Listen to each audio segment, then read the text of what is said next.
Every InDesign document that you build will have a default layer named Layer 1. And on this document, it's completely blank, so we have no content if I click the Collapse or Expand triangle. I'm going to double-click on Layer 1 and name it Background. And the color is the selection color of objects. So if you choose a text box or a frame, it'll have light blue points to let you know that it's on Layer 1, or in this case, on the background layer after I hit OK. Layers can be shown or hidden. They can be locked so that they're protected. And you can uncheck the printing of the layer. Very helpful for notes, for example. If you want to put a note on the screen, but you want to make sure that that doesn't print. Or if you have very large images which are taking forever to spool, you could move them to a layer that doesn't print to get the rest of the layout printed. You can also suppress text wrap if a layer is hidden.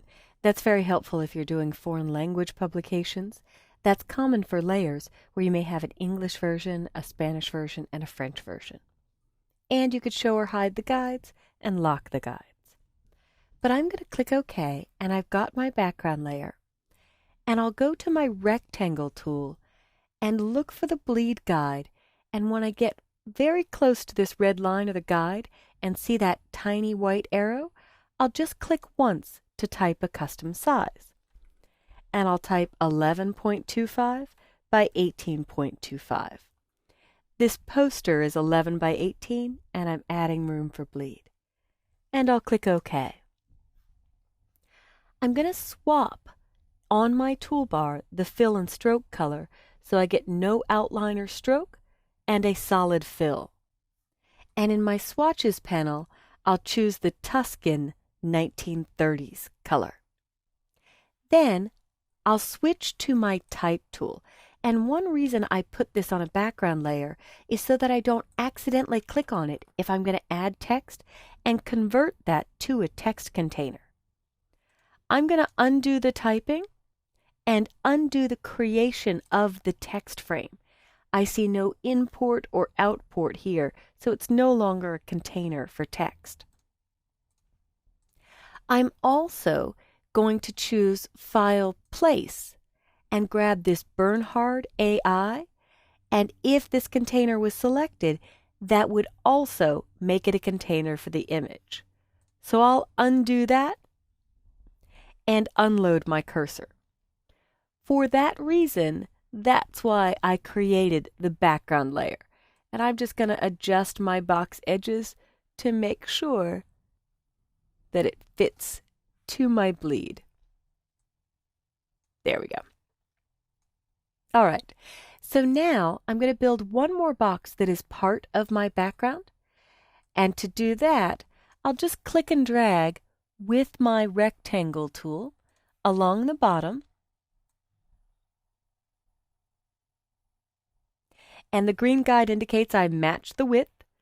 I'll swap my fill and stroke colors, and in swatches, I'll choose the spring green 1930s. And I'm going to set the X position to -0.125, the Y position to 16.5, the width to 11.25, and the height to 1.25. Yours doesn't have to be exact. I'm just pretty specific about my numbers. So once that's done, I'll go to my selection tool and move that to the bottom of the page.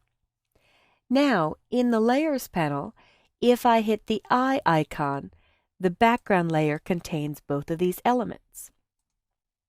I'll fit the page in window so it's not off screen, and I'm going to lock my background layer. So when I create a text area or place an image, I don't inadvertently change these two to containers. They'll remain simply parts of the background. Very common for postcard layout, ad layout, or any solid fill colors so you don't accidentally do something to them that you don't mean to. Now I'll make another new layer, and I'll call this Bernhard. And I'll choose File Place. And when I place my Bernhard AI from your Chapter 5 Images folder, it will be free-floating, and I'll just aim for the margins. With one click, it has red selection points because the layer color is red. Finally, I'll build a last new layer called web address. And with my type tool, I'll start near the bottom pink margin and click and drag up and type adobe.com. I'll zoom in with Command plus or Control plus so I could see it, /fonts.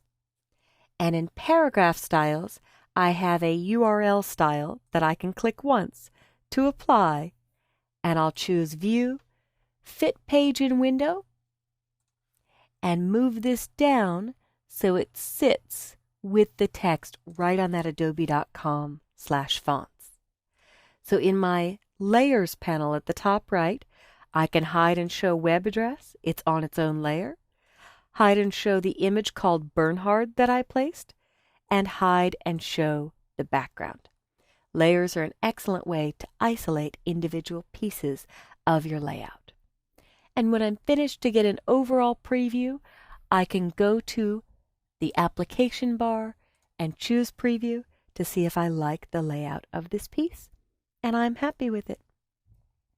So take some time to build new layers for individual pieces to help you isolate them and separate them, or lock them to protect them so you don't inadvertently move objects or convert them to elements that you don't want on the page.